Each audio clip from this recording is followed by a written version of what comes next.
Le jour de la rentrée scolaire à Goma coïncide avec l'inhumation de 200 déplacés de guerre décédés dans différents camps de déplacés internes suite à l'agression du M23 RDF. Cet événement malheureux est marqué par la présence de 3 ministres du gouvernement souminois. Pour le ministre des Droits humains de rassurer des efforts du gouvernement afin de mettre fin à ces violences. Ses compatriotes victimes du régime de la guerre d'agression de Kigali ont été inhumés au cimetière de Génocostes à Kibati.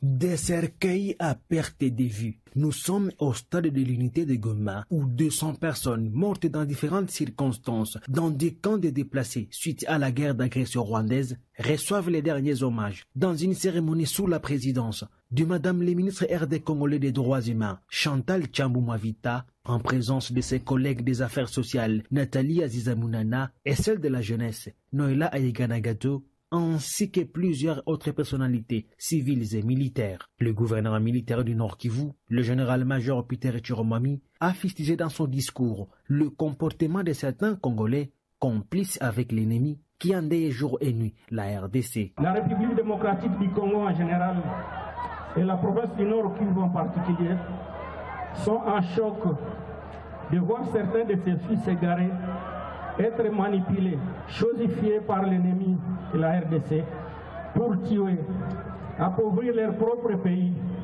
en faveur des pays étrangers.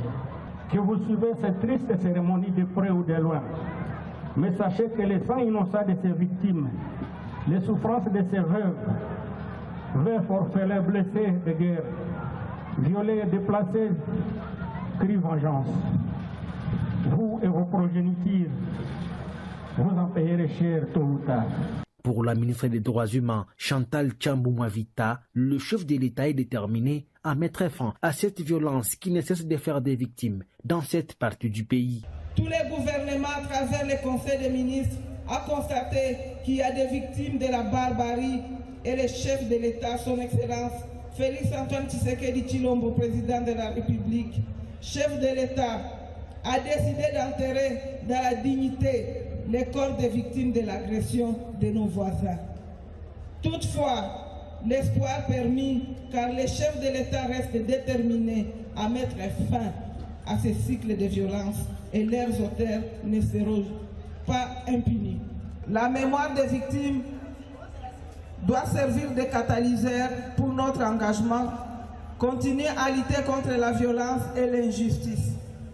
Chaque acte de courage, chaque décision en faveur de la justice contribue à construire un avenir où la violence n'a pas sa place. Tous les corps inertes de ces 200 personnes ont été enterrés au cimetière du Génocostes et à Kibati, dans le territoire de Nyiragongo.